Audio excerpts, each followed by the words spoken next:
Welcome to the ancient game of Annulet, a game played across all corners in the kingdom of the Old King's Crown. Different regions of this world may have different variations, though the core gameplay remains the same. Some even prefer a quiet corner to puzzle over Annulet in its challenging solo mode that I will be showing you today.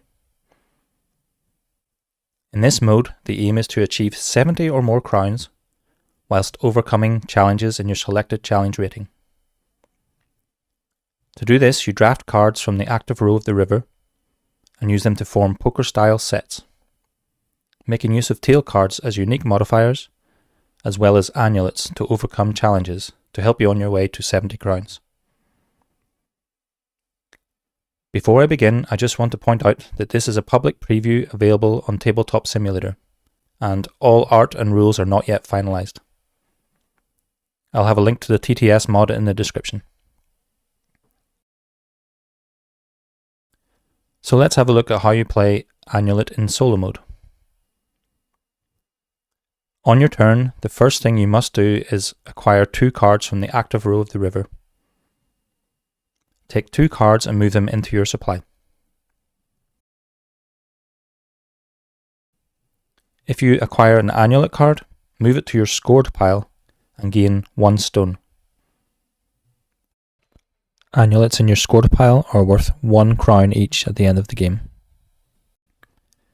Then take any number of bonus actions and 1 main action in any order you choose. Your main action is to move a card from your supply and into your kingdom. This has no cost, but you must do it if you're able. Your kingdom is a fluid grid with a maximum size of 3 rows and 3 columns. So, when playing your first card, you do not have to declare if that corner makes up the top left or middle or bottom right of the grid. All numbered cards in Annulet are known as land cards. Bonus actions can be completed before or after this main action, as many times as you can afford, as some of them cost stones to perform. In the solo mode, you have 3 bonus actions. Pay 1 stone to the bank to move a land or character card from your supply to your kingdom.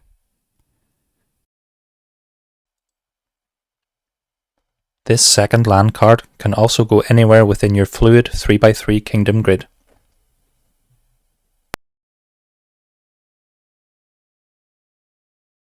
You can pay 5 stones to buy another fate card. Draw the top 2 cards of the fate deck, look at each type, and choose one to add to your supply.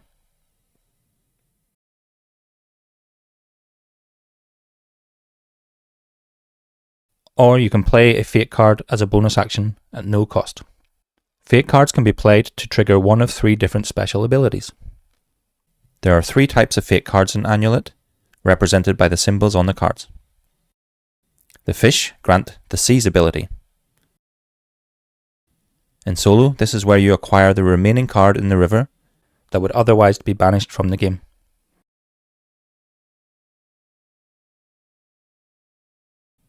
The snake card allows you to attack. In solo, this is a choice to either move a card in your supply to your kingdom, or move a card in your kingdom to your scored pile.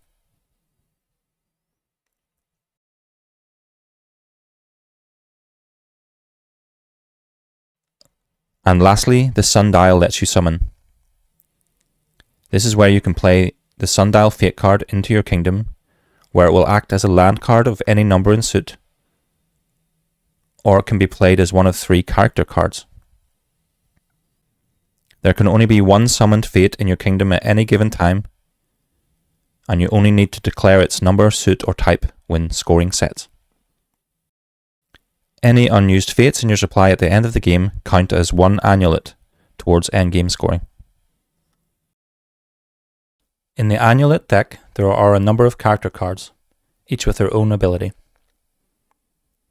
The knight must be played on a card of the same suit to change its value when you score. The card the knight is on must change from its original value when scoring. For example, this 10 of suns will now be a different number of your choosing, but not a 10. The magician must be played on a card of a different suit to add its suit to the land card underneath. For example, this moon 5 is now a moon and a star suit because of the magician. Then there's the monarch. This must be played on a card of the same suit, and then when you score, you will gain 2 extra crowns per set the monarch is part of. Note, a land card can only have one character on it at any time. The last thing you can do on your turn is to score sets.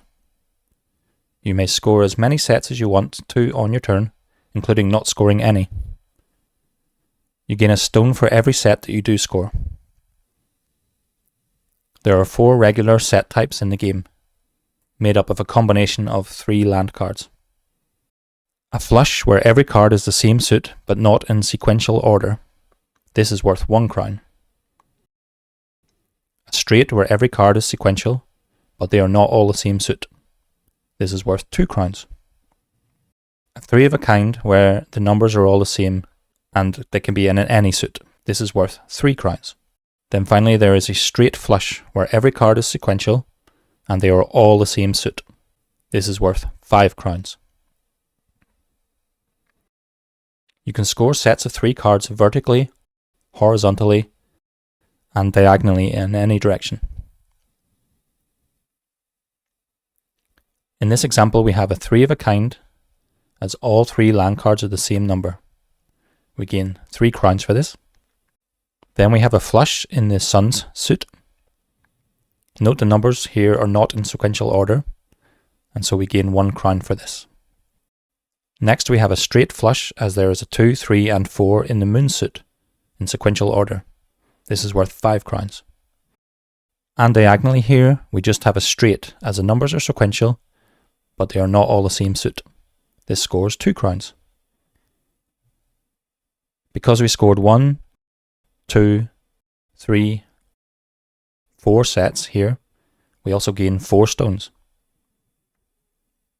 And remember, stones are used to pay for some of the bonus actions.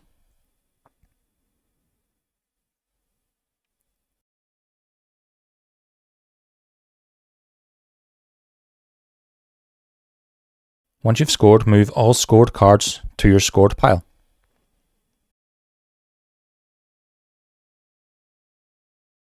Any cards that weren't part of scoring remain in your kingdom. In the solo mode, you cannot have more than 4 non-fake cards in your supply at the end of your turn. If you do have more than 4, move any land or character card of your choice to the scored pile. Finally, at the end of the turn, banish any cards left in the active row of the river and set up for the next round. Move the future row down to become active and fill up a new future row. The very last turn of the game starts when there are no cards left to fill the future row. Now to set up for solo mode. Remove the multiplayer tail cards from the game. Take the solo tail cards, challenge cards, and have the solo reference sheets nearby.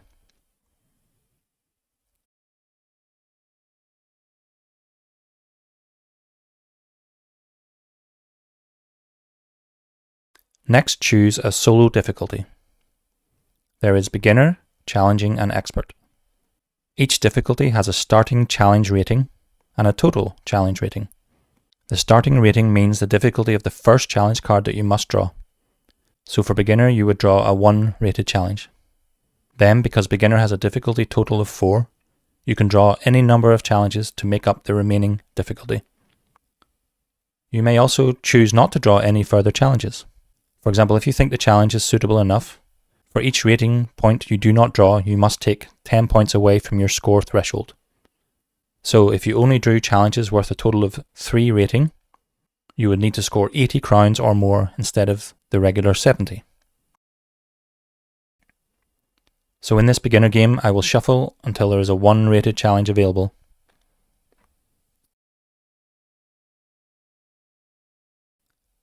It's strange markings, and it says, you cannot score diagonal sets unless you score 2 at the same time. Each scored diagonal set must have the same total value as the other. Okay, that's interesting. I can score diagonals, but only 2 of them together, and they must add up to the same total. That's doable, I suppose. I think I'll grab this 2-rated challenge next.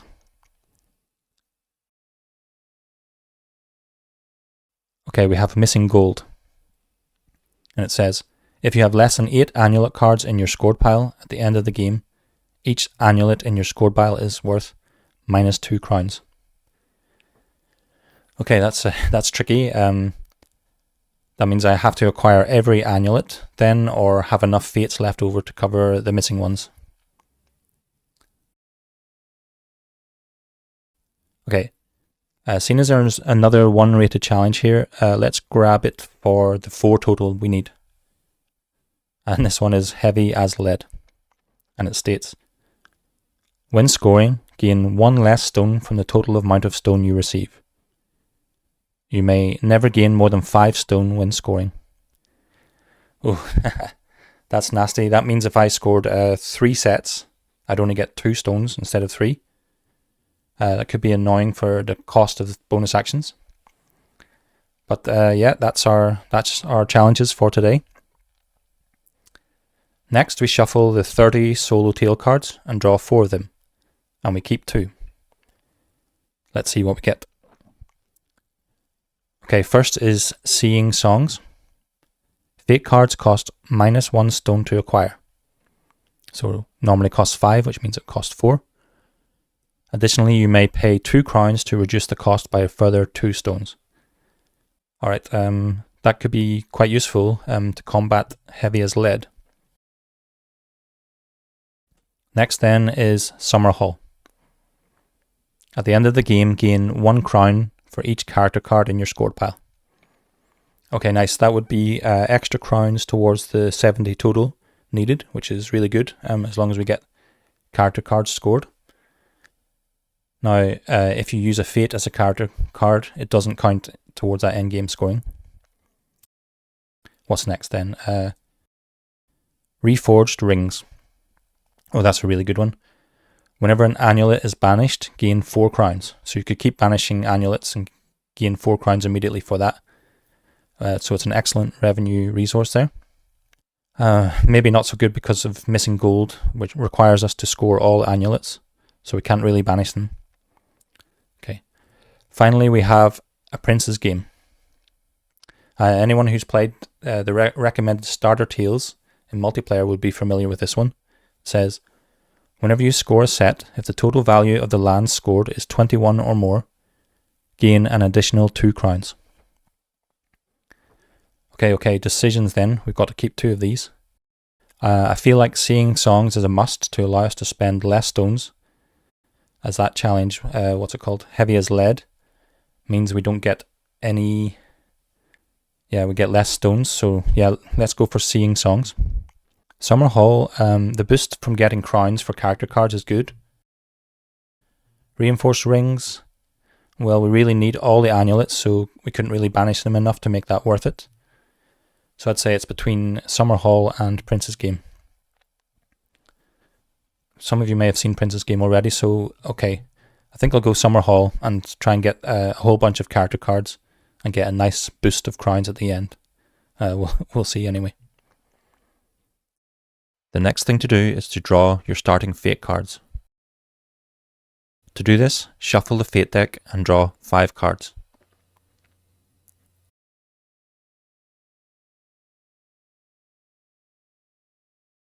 Look at these and choose 3 to keep. I think I'll keep 1 of each to hopefully show them all in action in the game. The fish to seize, the sundial to summon, and the snake to attack. Place the 2 you did not keep at the bottom of the deck.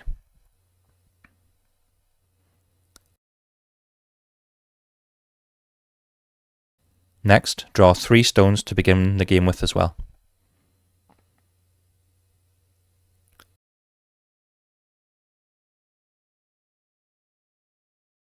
Finally, we will shuffle the 60 land, character and Annulet cards together and deal 3 into the active row of the river and 3 into the future row. Now we deal 3 because we're playing solo, but in 2-player you would deal 4 cards. You always deal 2 more than our number of players.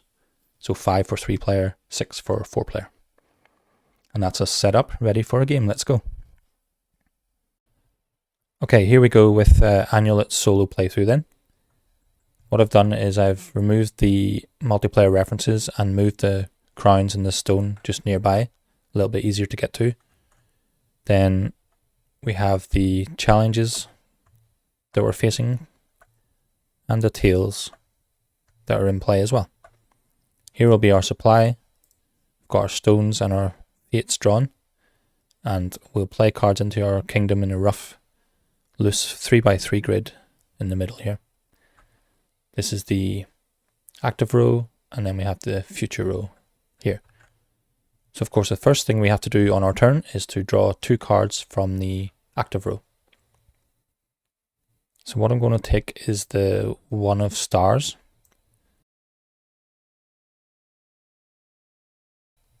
And that's a good one to take because the 2 of stars is coming up in the future, so that's handy. Now with Summer Hall, we want to take as many character cards as we can, because they each contribute 1 crown at the end of the game. So I think I'll take the Moon Monarch. Now the only thing is there's no moon cards to play that onto yet, but hopefully somewhere down the line we'll get one. And for our mandatory main action is to play the 1.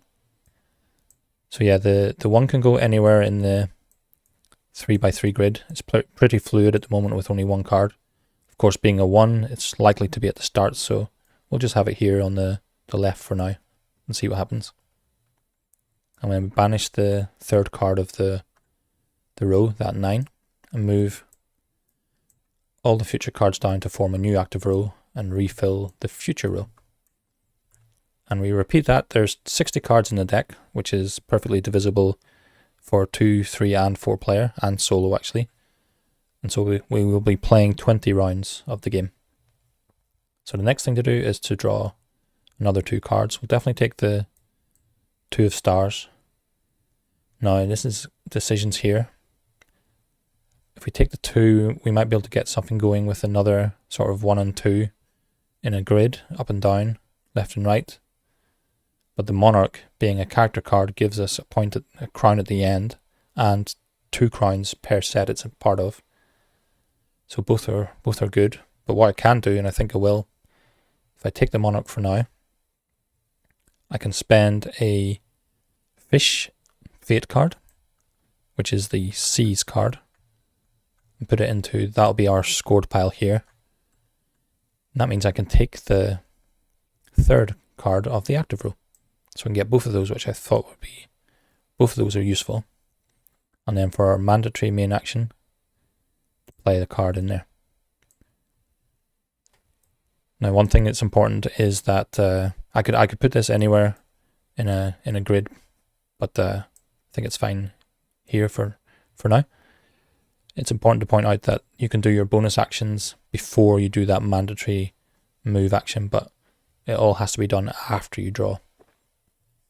So now that we've done that, we'll form the next active row, refill the future row, and go again. So the 3 could be useful. There's a knight which will change the number of a star card. I don't want to change either of these 2 at the moment. Although what could be very handy is the magician in stars. That'll grant another card the star suit, which could be the 3 maybe, or something else. So even maybe the 2. So I think I'll grab the 3 and the star magician. And for our mandatory action, we'll play the 2 in here. So you can see I'm trying to build up a bit of a grid here. We'll see how it goes. There'll be plenty of ways to score if things don't work out so well. We do lose the knight though, and I don't have seize fate card to take that knight. Okay. So I think the Monarch and Stars is going to be very good, because that will grant 2 crowns per set that it's part of, and it could easily be part of a flush at least, or maybe even a straight flush if we're lucky. And we'll take the Magician just so we can have more character cards if we can score them at the end.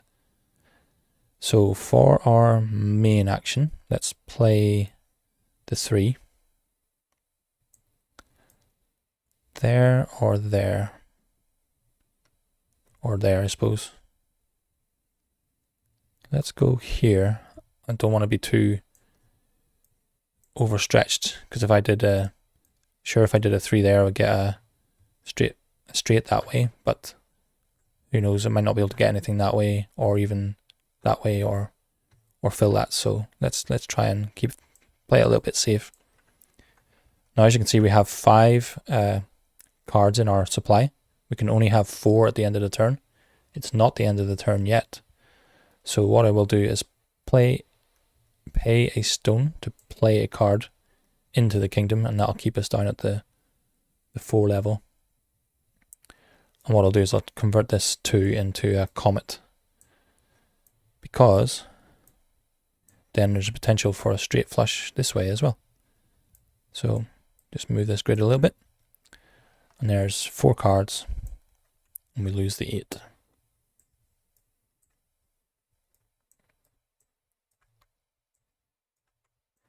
Refill the future row. So nothing amazing here. We may have to start sacrificing our straight flush attempts here. We do have a summon card still left, and a attack, which is to get rid of something or move something in. Beyond paying a stone, we could use a fate card as well. So I'm gonna, the 4 and the 5 maybe is useful. 5 comet, definitely. Oh, there's a monarch in comets as well, so that's going to be good. So let's go for the 5 and the 5. And for our mandatory action, let's play the monarch on the 2 here in the middle, because that might get us points that way. Maybe another direction as well. Now we're over the 4 threshold, so we would lose a card to the scored pile. Now character cards could go to the score pile, so if there's something we didn't really want, I could just get rid of the Magician. That's not really helpful at the moment, although it could be. I definitely want to keep the Monarch, because the blue Monarch as well, it's not useful, and it's using up a space, so I could get rid of it. But what I'm going to do is I'll get rid of the Magician, because it's still in our score pile for Summer Hall, but there's nothing really we need to convert to green here. So I think that was hopefully a wise decision.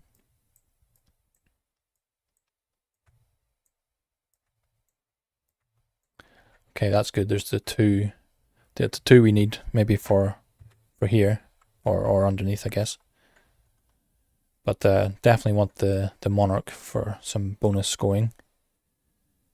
The 4, the 10, the 4 might be good because there's 5s coming up. We could also convert the 4 with the sword there, so I'll take the 4 as the second card. We've got a nice full supply here, so let's have a think about what to do. And I think just because we can, let's play the Monarch here. And I'll pay, because I don't want to lose anything that we've got here at the moment, I'll pay a stone to play the 4. Where would that go? here because it could be a 1 down there, but I think I want that to be comets if I can for a straight flush. Yeah, let's put it there. Or 2. No, there's a 2 coming up, so yeah, it'll go there for now. Lose a 10, banish the 10. Refill the future row. Oh, look, there's the... Yes, there's a 1. 2 1s. Oh, that's good. 7 we don't really need. I think this is an obvious choice here. We've got so far into this game, we haven't seen any amulets yet. And I could do with the stone. So let's grab the 2 and the knight, and I'll pay a stone. No, reaction first, so I can move the 2 here. Shame we didn't have these 2 2s the other way around. Move the 2 here. I'll pay a stone to play the knight this way. We're getting there. We've got a nice grid going. I'll move that down. And we'll banish the 6. Move these to the active row. And refill the future row. Oh, there's our first Annulet card in the game. So that'll get us a stone, which is great. Okay, we definitely want the 1. In fact, we want both of these 1s, don't we? Yes. Yes, because 1, 2, 3, 1, 2, 3. Yep. And I'll play the 1 into there. Going to use the snake, which is the attack fate card, which allows me to move a card from supply. I've not got any stone left, so I really wanted to do that. So what I could do now is I could summon, which is to move something, to play the fate into the grid, but I really want to get this monarch card on that 1, so I'm going to delay doing that a turn, because the Annulet here will get me a stone to be able to play that. So we lose the 5. No, sorry, the 7.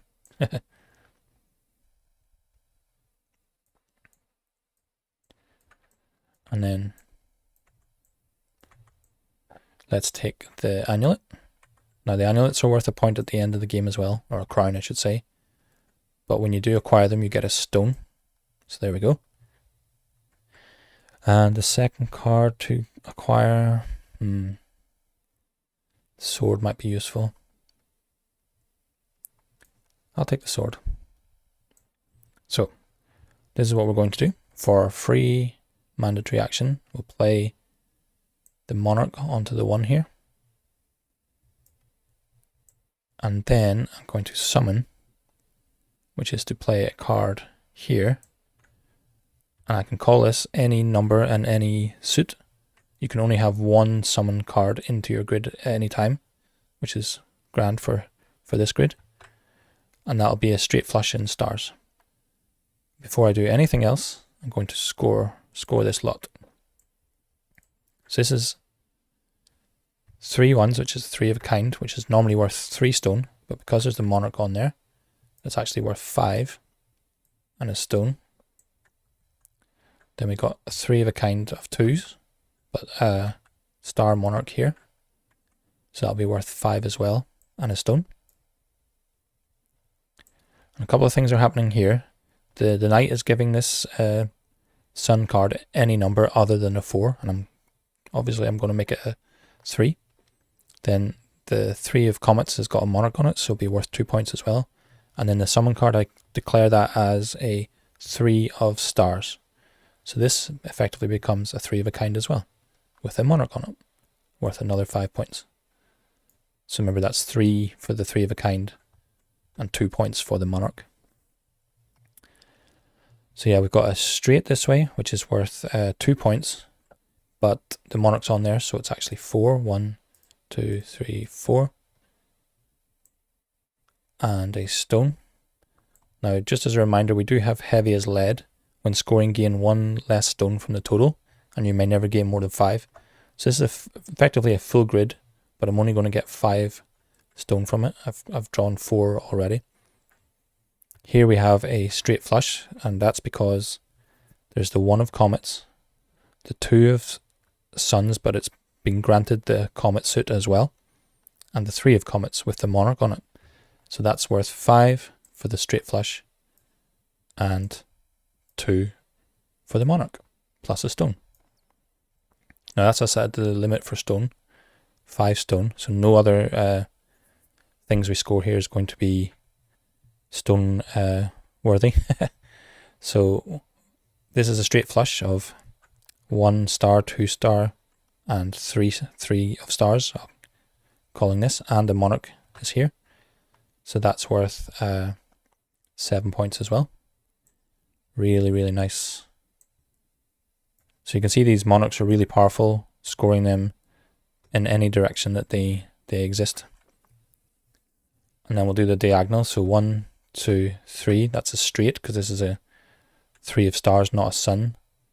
But the so the straight's worth 2 points, and there's a monarch, so that's worth 4. So 1, 2, 3, 4. Did I grab 4? No, just 3. So there's 4. No stone for that. And then 1, 2, 3. Another straight, but no monarchs, so it's worth 2 points. And no extra stone. So we'll move the stone into our supply. That'll be really handy for later, because we've spent all our fate cards. We'll start moving the coins into our supply as well. Make a bit of space for extra cards I might draw. Don't worry, we'll add up all this stuff at the end. I'll just grab sets of 5 though for now.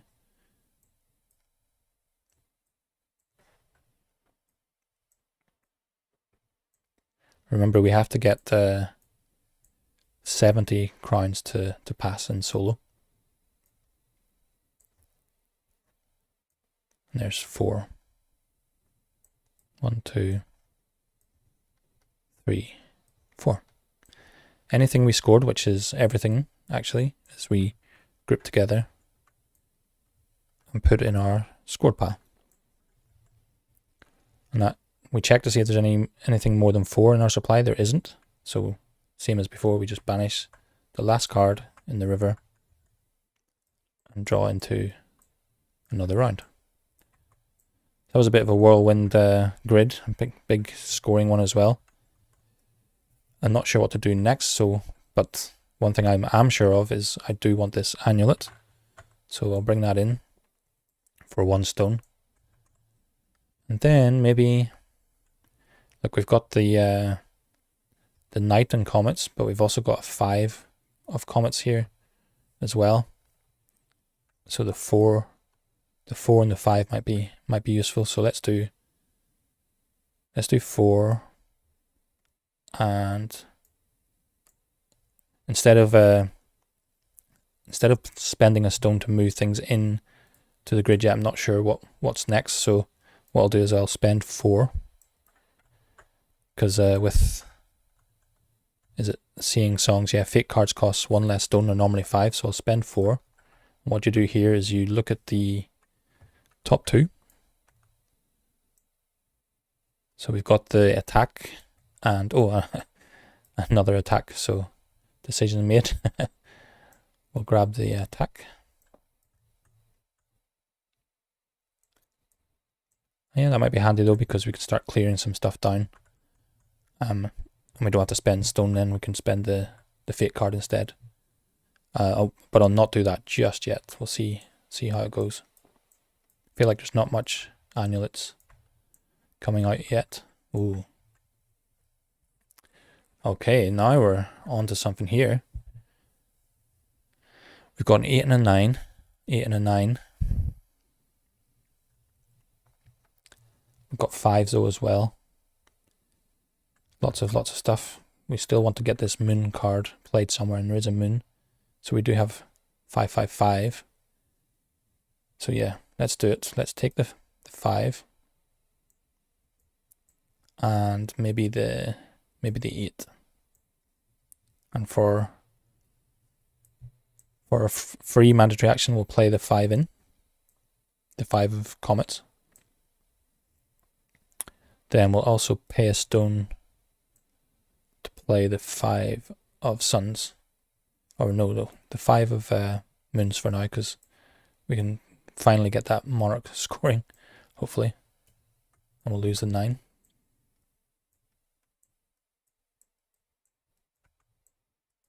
Refill the future row. Okay, so this is quite good. There's a 6 there. We do want this Annulet. And that's worth a stone. Either or for these ones. Probably the 8 I'll take. Oops. Yeah, the 8. Immediately play that in. And we've got the knight to change that to a 6. Which we'll do shortly, hopefully. Oh, okay, there's two Annulets there. So we'll definitely take the 6. The 4, the 3. I feel like we did a lot of 1, 2, 3 grid at the start, so the 4 is probably more useful. In fact, yeah, it is. We've got 4s going here. 4 and 4 there, maybe. So, yeah. As a free action, we'll convert the... Again, we'll make a bit of space. So free action will convert the 8 into... Well, we don't have to declare it right now, but definitely want it to be a 6. Pay a stone and play the 5, because we've got a 6 there as well. Yeah. No, we'll delay it a little bit, because we know we definitely want to do some monarch scoring. So that'll be what our stone pays for. And then fill up the future row one more time. So now we're getting all these monarchs. Not monarchs, Annulets. So grab this Annulet for a stone. And this one for a stone. Now one thing you'll notice there is I now haven't drawn any cards into my supply, but we still have to do a mandatory action to move one of these in. And I think it's good because we can do the 5. And I may as well pay the stone to do the 6 as well. Yeah, that makes sense.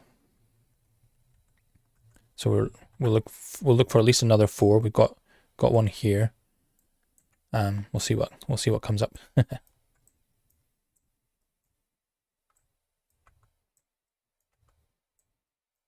Okay. So this is relatively handy because we'll get the Annulet and take a stone for that. And the other card that we would take is maybe the 8, just because we might be able to do something with the other 8 here. But what I will do, because I know there's 2 Annulets coming up, I'm going to spend 4 stone to buy another fate card, and we'll see what's available. There's an attack again. Oh, and there's a summon. Oh yeah, summon. So we'll take definitely take that summon. That's very, very useful. I really like this new rule of the fates having different abilities. Makes for interesting plays. So there we go. And did I play a card from this ruin already? Can't remember. I'll correct it if I did. So, or did I draw the 8? Don't wanna undo what I was doing. We'll check that in the recording after. So we'll move the 10.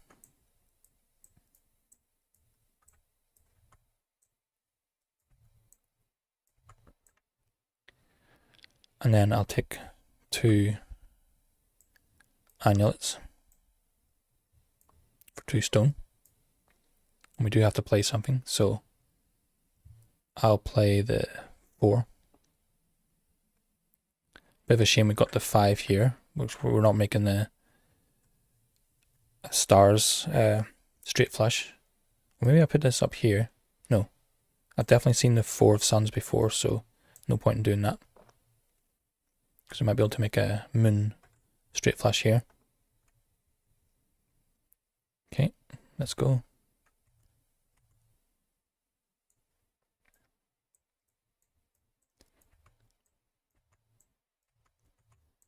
Okay, so what do we need? We want the 6 here. We do have that coming up. Oh, and we've got the... Yes, this is really good. So, let's take the knight and the 1. Because we did the 1, 2, 3 grid before. The 1's not particularly useful. But what is useful is moving it to here and paying a stone to play the knight on it. That changes it to any number. Now I could summon to fill the 6 here, or make that another character like a monarch for really good scoring. But I feel like it's going to be really useful because we're getting towards the end to try and clear something else down. So let's leave it because we've got the 6 coming up. We've only got 3 more cards after these ones. So let's definitely grab the 6, of course. We've got the double 8s. So not too... There's lots of blue. So it might be better to take the blue because we could potentially score some flushes at the end game. And we'll definitely play the 6 in. Now it's just a debate of whether to summon. We could put a monarch in here, for example. And then you've got a monarch this way, this way, this way, and this way. Really big scorer. But I'm holding it back because I think it's going to be more helpful to not have cards left over, and we can maybe complete the grid with what's left. So with that, I will score this. So what we have is this 1 is going to be changed into a 4. And that'll give us a 3 of a kind. Did I grab 3? Yep. And a stone. So this will be a 3 of a kind plus the monarch, so it's 5. And a stone. 3 of a kind because we're converting that 8 to a 6. So for 1, 2, 3, and a stone. Then we've got a straight flush with the monarch, so that's 5, 6, 7. Then, yeah, we're calling that a 6, of course. So 4, 5, 6 is a straight flush. No monarchs. Oh, and the stones, that's yeah, 2 stone there. 1, 2, 3, 4, 5. That's the maximum stone we can take. This is just a straight. That's okay. Worth 2 and a stone, but we've reached the limit of the stone because of heavy as lead. Something I forgot to point out actually is strange markings. It didn't matter because it was okay before, but you can't score diagonal sets unless you score 2 at the same time, which we did. And the sets must have the same total value as the other, which it did before. And it will this time as well because it's 4, 5, 6, 4, 5, 6. So just to point that out. I may have forgotten about it, but luckily it didn't matter. So we got 4, 5, 6. So that's worth 2 stone. 2 crowns, but no stone. And then 4, 5, 6. 2 crown and no stone. Okay, so what I'll do is I'll just convert some of this to 5s, make it a bit easier.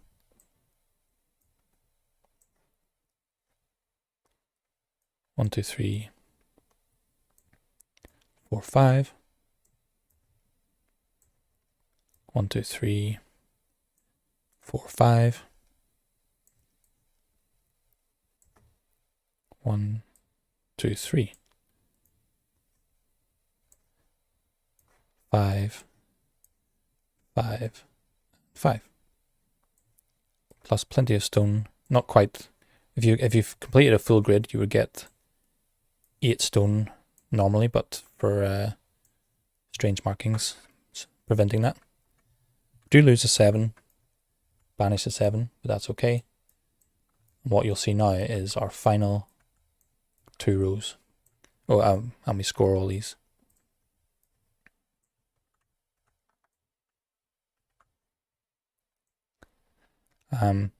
So we've got 7, 8, and 9. So I'm definitely going to take the 9. 4, 3, 4, maybe. The 8. Okay. Not sure, but I do know that 7. Oh yeah. Before we play anything, we have to decide what we're taking. Let's take the 4. Maybe the 3 and the 4 will matter. But we'll play the 7. Pay a stone to play the 8. Pay a stone to play the 9.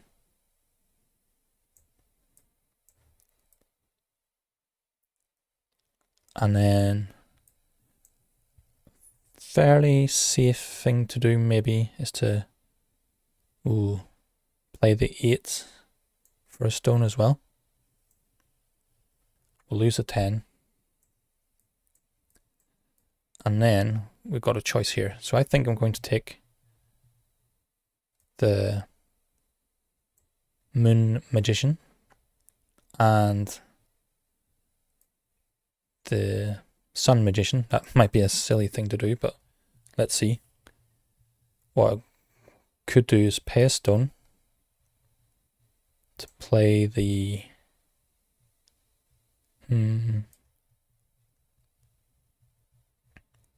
play the 4. Pay a stone to play the Moon Magician on there, so at least we've got a flush. Then pay a stone to play this there. No real benefit to that, but it just plays it because it's a legal move to play the Sun Magician on the 7 Moon. And then finally, because we've got this summon, let's pop that in the middle as a monarch. And then we'll score a flush worth 1, but 3 with the monarch, declaring that as a monarch. 1, 2, 3. It doesn't matter in this game, but some tails or challenges might include stone at the end. But I'll take the stone anyway. So it's 3 and 1 stone. And then this way is a 7, 8, 9. Straight flush. And 2 stone. 2 crown. 1 stone normally, but because of heavy as lead, only 1. And in this game, that doesn't matter anyway. So we've got 3, 4, 5. 3. Oh, convert that to 5. And then score all these. So group that. Okay, so one thing we have to check is how many amulets we got. I believe we got them all. We'll banish that last card just for completion's sake. Check how many amulets we got. I think we got all 8. That was a factor in missing gold. If we didn't get all 8, we would get -2 for all the other ones. So if we got 7, it'd be -14, which would be pretty devastating. And Summer Hall is, at the end of the game, gain 1 crown for each character card in your score pile. We definitely have a few of those, so what I'll do is I'll hunt those out now and come back with the final scores. So let's do it.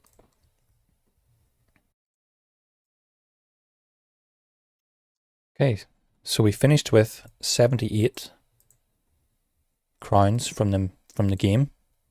With Seeing Songs, Summer Hall, we gain 1 crown for each character card, and we had 12 of those.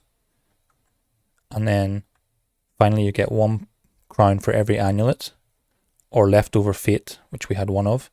And we did manage to get all of the Annulets, all 8 of them. Otherwise missing gold would have taken into effect.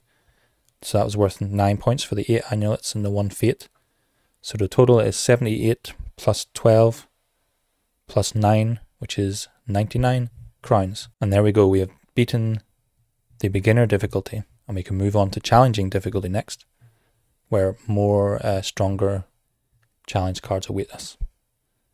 So yeah, thank you for watching. That was Annulet, a game that I absolutely adore. I've loved playing it in Tabletop Simulator. As I said, the link will be available in the description of this video. And I've been playtesting it a while, and it's gone through a lot of iterations and changes. Some of the rule changes have really made the game really sing. This was the solo mode, of course. It works extremely well in 2-player, and they've done absolute wizardry to make it run at 3 and 4-player really, really successfully as well. So fair play to the Eerie Idol team, and thank you for letting me playtest, and thank you for watching this preview video. Bye then.